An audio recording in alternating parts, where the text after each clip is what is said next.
Dika itu berhala, Dika. Hancurkan.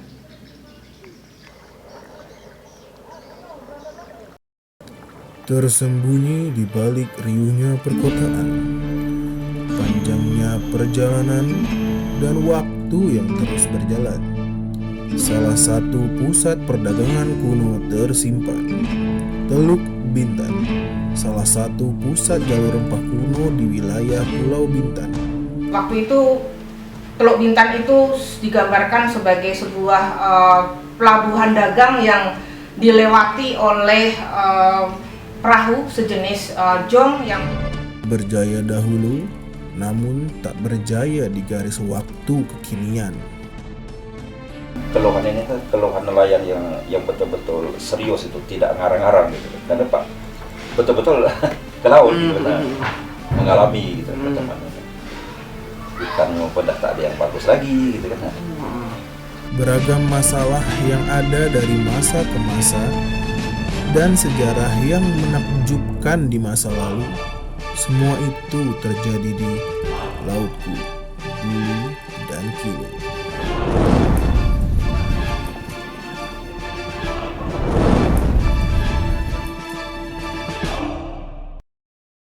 Teluk Bintan, nama yang cukup asing bagi penduduk Indonesia maupun penduduk lokal. Kawasan ini terletak sekitar 50 km dari pusat kota, yaitu Tanjung Pinang. Aswar Esos, Sekretaris Kecamatan Teluk Bintan, menjelaskan. Teluk Bintan secara singkatnya, itu kan Kecamatan Teluk Bintan itu kan merupakan hasil pemekaran Kecamatan Galang waktu itu. Awalnya kan Kecamatan Galang. Jadi ada pemekaran Galang itu sendiri waktu sebelum pemekaran itu Galang itu berada di kota Batam. Jadi setelah ada pemekaran wilayah, maka Kecamatan Teluk Bintan itu berdasarkan Undang-Undang 53 tahun 1993 itu pemekaran Kabupaten Karimun, Kabupaten Natuna, dan Kota Batam, sehingga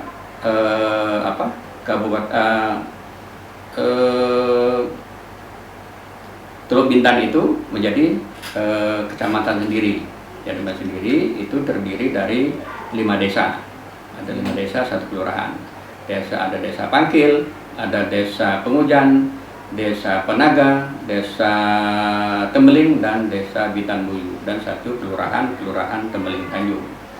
Itu sejarah singkat tentang Teluk Bintan. Teluk Bintan sendiri merupakan sebuah kampung nelayan yang dahulu merupakan salah satu pusat perdagangan rempah di Indonesia, dan juga merupakan salah satu pionir jalur rempah pada masa prakolonialisme. Dr. Wiwik Anastasia, salah satu sejarawan spesialis tentang jalur rempah di Kepulauan Riau. Jalur rempah adalah sebuah wacana yang sedang dibangun oleh pemerintah Indonesia, khususnya oleh Ditjen Kebudayaan, untuk narasi jalur rempah ini untuk menjadikan sebagai warisan budaya dunia. Nah, terkait dengan jalur rempah ini, ada beberapa titik di Indonesia, salah satunya adalah di Pulau Bintan. Nah, titik jalur rempah di Pulau Bintan ini terkait dengan keberadaan pelabuhan dagang di Pulau Bintan yang ada 2. Itu terbagi oleh 2 periode, yaitu di Pelabuhan Teluk Bintan itu pada periode abad ke-13 hingga 16, kemudian Pelabuhan Ulu Riau di abad 18 hingga 19. Jadi cukup membanggakan Kepulauan Riau ini, khususnya di Pulau Bintan ini, menjadi sebuah wilayah yang memiliki sejarah maritim yang cukup penting, yang menghubungkan masyarakat global terkait dengan bangsa-bangsa lain, terkait dengan pelayaran dan perdagangan. Dan hal itu terkait juga dengan pemaknaan dari jalur rempah itu, yang tidak hanya dimaknai sebagai sebuah komoditas rempahnya saja, tetapi juga dimaknai sebagai pelayaran dan perdagangan yang menghubungkan wilayah satu dengan wilayah lainnya, kemudian kontak budaya yang menghubungkan wilayah satu dengan yang lainnya, kemudian sebuah peristiwa sejarah dan sebuah peristiwa yang memberikan warisan budaya, baik budaya tangible maupun intangible. Nah, keberadaan Pelabuhan Teluk Bintan sekarang ini berada di wilayah Kecamatan Teluk Bintan. Kondisinya pada masa sekarang tentu sudah sangat berbeda dengan masa yang diceritakan oleh narasi oleh Sulalatus Salatin yang digambarkan pada saat itu sebagai berikut ya. Waktu itu Teluk Bintan itu digambarkan sebagai sebuah pelabuhan dagang yang dilewati oleh perahu sejenis jong yang memperkuat bahwa Sungai Bintan saat itu adalah sungai yang panjang, dalam, dan mampu dilewati oleh pelayaran perdagangan yang menghubungkan wilayah yang tidak hanya di wilayah Indonesia kini, tetapi juga wilayah di Nusantara dan menghubungkan dunia timur dan barat. Dan yang menarik dari Pelabuhan Teluk Bintan ini adalah sebuah pelayaran dan perdagangan prakolonialisme, sebelum kolonialisme masuk ke wilayah Nusantara ini. Digambarkan dalam Sulalatus Salatin, itu Teluk Bintan itu adalah dalam sebuah pantun. Di situ ada Teluk Bintan labuhan dagang, tempat mengahil parang-parang. Adakah hitam pinggangnya ramping bagai bunga sudah. Namun, di balik kejayaannya selama abad ke-13 sampai 16, 400 tahun lebih berlalu, wilayah ini mengalami perubahan total dalam berbagai hal.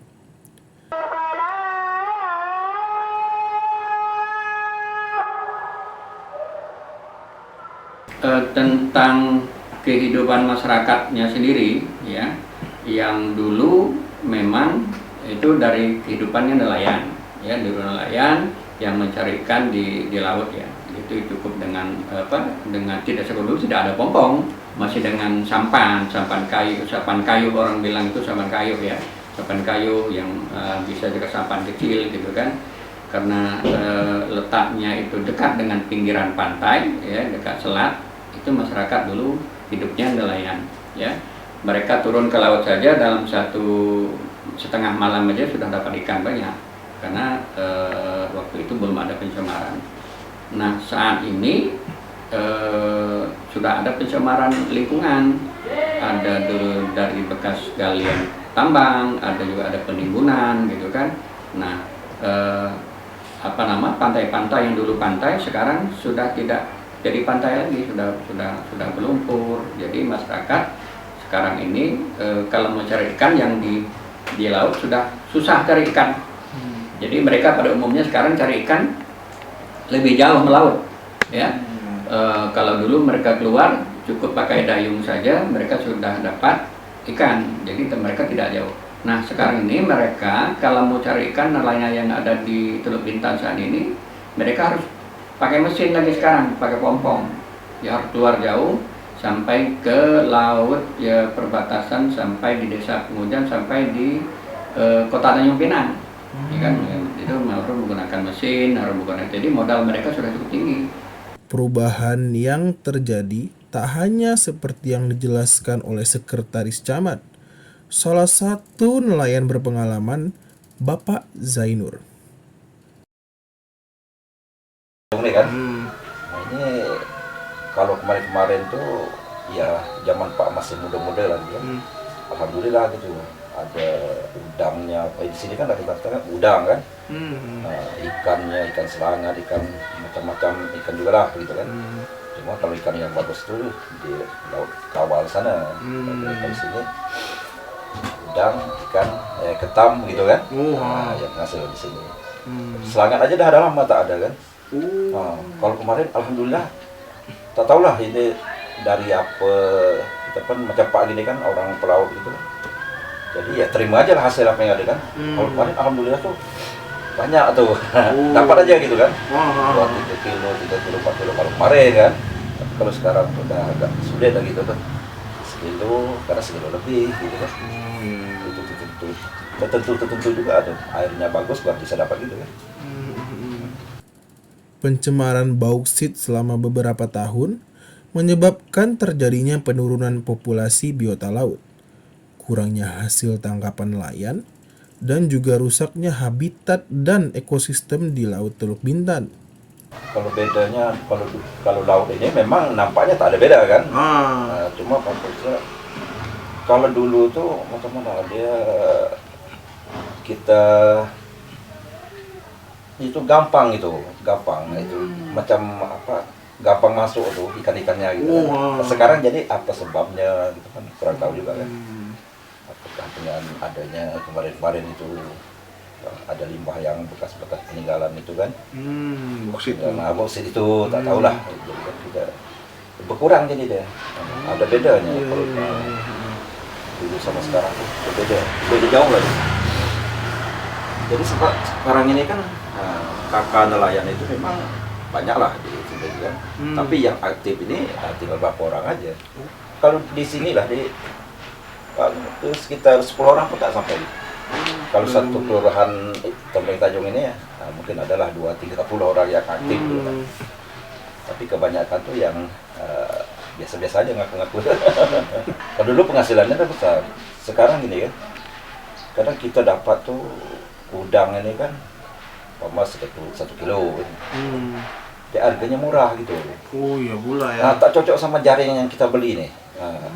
Jaring harga sekarang ini kan sampai 200-an lebih gitu kan, satu piece itu kan. Nah, jadi nggak cocok kalau waktu yang masih pak muda-muda lah gitu, masih mulai naik masih sekolah SD gitu, ikut orang tua gitu kan, orang bapak. Itu dia udang ini kayaknya dia ngikut harga jaring gitu kan. Nah, sekarang harga udangnya tinggal, lumpurnya bagus kan, ke apa nih, ke biru-biru gitu. Masih biru nampak bagus kan, jelas, utuh gitu lumpurnya. Dan juga daun setunya itu, daun setu itu kan, dia utuh juga gitu kan. Jadi mungkin itu dari situ kan, mungkin ikan atau udang kan, betah gitu kan, datang deh, mungkin makanan dia banyak kan.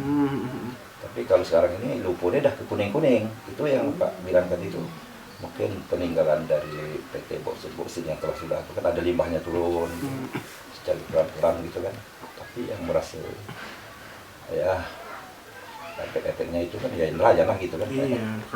Melihat hal ini, Dani Akbar SSMA telah menganalisis wilayah Teluk Bintan menggunakan perspektif politik dan juga ilmu hubungan internasional untuk menjelaskan posisinya di masa kini dan juga memberikan perspektif baru bagi wilayah Teluk Bintan. Berbicara tentang geografis daripada Kepulauan Riau, tentu kita berbicara tentang kondisinya yang begitu strategis, di mana kita berbicara tentang jalur rempah, berarti terkait dengan jalur pelayaran yang sudah fenomenal sejak milenium pertama Masehi. Kemudian jalur tersebut juga merupakan salah satu jalur yang menjadi primadona untuk pelayaran di dunia, di mana pulau-pulau di Kepulauan Riau itu menjadi salah satu tempat persinggahan yang dari kapal-kapal yang dari dan menuju negara-negara dari pelaku perdagangan dunia. Dan sebenarnya juga pelayaran yang ada di wilayah Kepulauan Riau itu bukan hanya sekedar untuk menjadi wilayah transito, tapi juga menjadi salah satu pelabuhan-pelabuhan yang hadir karena adanya favorit gitu. Nah, untuk masa sekarang tentu jalur rempah juga masih cukup diperhatikan karena mengingat juga konteksnya sangat relate dengan ekonomi, politik, dan juga diplomasi budaya di Indonesia. Sebenarnya di kondisi existing sekarang itu tantangannya cukup besar ketika Kepulauan Riau itu berhadapan dengan dampak daripada perubahan iklim global, di mana secara nyata bencana hidrometeorologi juga sangat intens terjadi, dan juga isu lingkungan yang mana merupakan isu plus 2 ataupun isu low politics sekarang menjadi isu high politics, di mana di sini dibutuhkan komitmen negara untuk berkolaborasi untuk mencari solusi terhadap permasalahan yang ada di lingkungan. Oke, kemudian pemerintah sebenarnya sudah memiliki alokasi khusus terkait dengan pengembangan lingkungan, yang mana nanti pada endingnya outputnya adalah pada aspek kemasyarakatan. Nah, tentu kolaborasi juga tetap diperlukan antara kolaborasi dan koalisi itu diperlukan antara aktor yang sangat bersinergi, dibutuhkan sinergisitasnya dalam pengembangan ini. Nah, kemudian juga hal ini terutama pada private sector, yang mana kita ketahui juga investor paling besar di Kepulauan Riau, pengembangan di wilayah Kepulauan Riau itu didominasi oleh private sector. Jadi yang paling penting adalah dibutuhkan adalah whole of government, yang mana di sini mengedepankan komitmen daripada credible program kepada credible activity. Jadi policy dan program itu saling bersinergi. Dimana kalau kita berbicara juga di luar konteks daripada jalur rempah masa lalu, aspek kontemporernya adalah dimana salah satu miliuner dunia, Elon Musk, mencari teknologi yang dapat menyerap karbon, yang mana dia ingin berdonasi hingga 100 juta dolar Amerika Serikat, yang mana yang dicari dia adalah teknologi untuk menyerap karbon itu sendiri.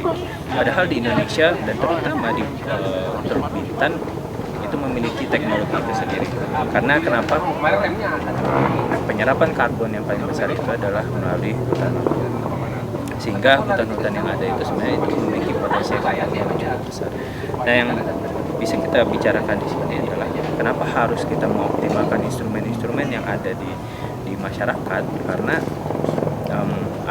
aspek lokal inilah yang sebenarnya bisa menopang ekonomi daripada nasional.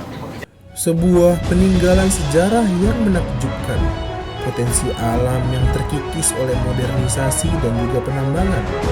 Namun di balik hilangnya potensi alam itu, tersimpan potensi alam yang baru. Kaum muda menjaga untuk masa depan atau merusak untuk kekayaan masa kini. Pilihanmu bukan lagi untuk lautmu dulu dan kini, akan tetapi laut kita kini dan nanti.